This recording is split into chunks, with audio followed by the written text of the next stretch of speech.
know, it's been a while. It's entirely my fault. Mostly procrastination stuff. But, as Freddie Mercury once said, the show must go on. And a lot of other people said that. But I'm sticking with Freddie Mercury.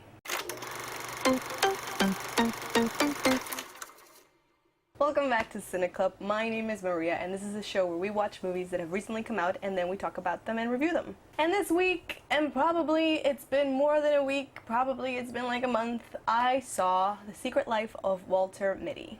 I've always said I'm not a big fan of Ben Stiller, but I have grown to like him and grown to like the new kind of movies he's done.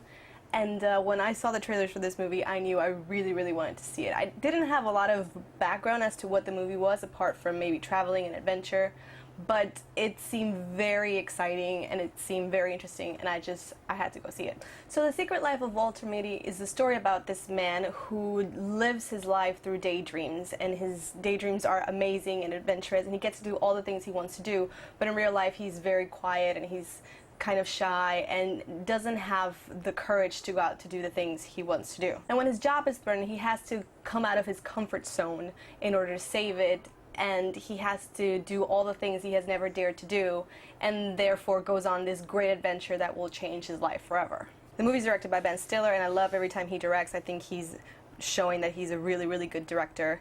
It was written by Steve Conrad and stars Kristen Wiig, Ben Stiller as well, of course, John Daly, and even Sean Penn. The movie from the very beginning really grabbed my attention because I felt like I could really relate to the character, and I think that might be the reason why the movie has been so well received. I think people can really relate to the way Walter Mitty sees life. I really am very much inside my head all the time, and I keep thinking about all these things I wish I could say or I wish I could do, and I just never do them. So you have these very vivid daydreams about how you wish your life would be, and your life is almost completely different from what that is. It really is about how life and all its complications get in the way of what you wish your life would be, and before you know it, you've been working for 20 years and have been very responsible and doing everything you think you should do, but then you realize all the dreams and hopes you have been put aside or have been forgotten completely. The movie has a bit of a sad undertone because you can totally understand how the character feels. There's so much that he wants to do and he just hasn't been able to do it.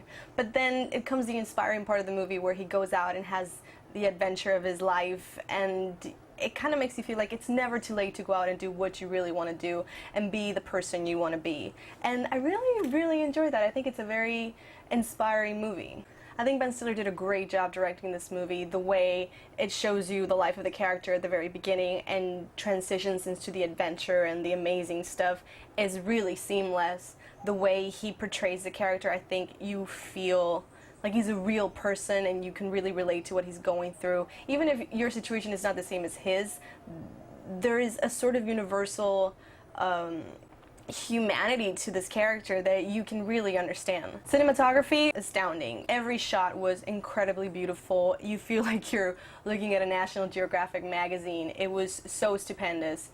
It just gives you that urge to travel and do more with your life, like all the places you say, oh, I want to go there before I die. And I think the movie did it really well. I think you get that feeling of life is amazing, the world is incredible, let's go out and explore it. Another thing that was actually really good and I noticed was the soundtrack. It was performed by Jose Gonzalez, who is an amazing singer, and he always leaves me with this sort of sadness and nostalgia. His voice is just haunting, and the music has this bitterness to it, but just the kind that you really love to hear again and again.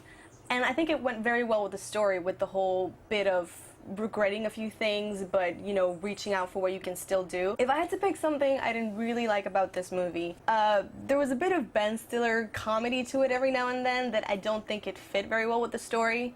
When he goes off on his daydreams, they were like very extreme, and it's understandable, it's daydreams, and I think everybody has really crazy daydreams, but there were a few moments where he tried to make it funny, like Ben Stiller funny, and it kind of like just snapped me out of the story a few times, and I'm like, come on, this is a little silly. But it wasn't enough that I wouldn't like the movie. It was just a little too much every now and then. My favorite thing about the movie has to be, I think, the story in general. I think it's a story that anybody can take away and really understand it. The wish of traveling, of doing everything you want to do with your life.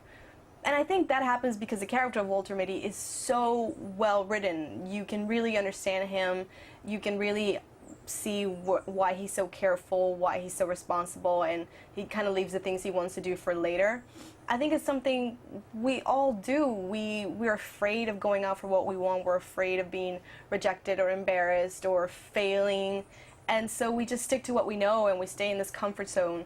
But once you leave it, you find so many amazing things about the world and about yourself. And I think that was my favorite thing. It just leaves this nice feeling with you even after you leave the movie. I know it's not the best movie of the year, but for me it was definitely one of my favorites because of the message and because of the story in itself. So I would give The Secret Life of Walter Mitty an 8.5, maybe a 9. Okay, I'm gonna change the rating. I would rate it as go see at the movies, but also buy on DVD because it's one for the collection, at least for me. I think it's one of those movies that I would watch again and again and always feel inspired and always just enjoy watching it. So that's it, guys. That's my review of The Secret Life of Walter Mitty. I'm trying to keep it short because nobody needs to hear me blabbering away for 15 minutes about one movie. Let me know what you think of the movie. Also, let me know what is your favorite Ben Stiller movie.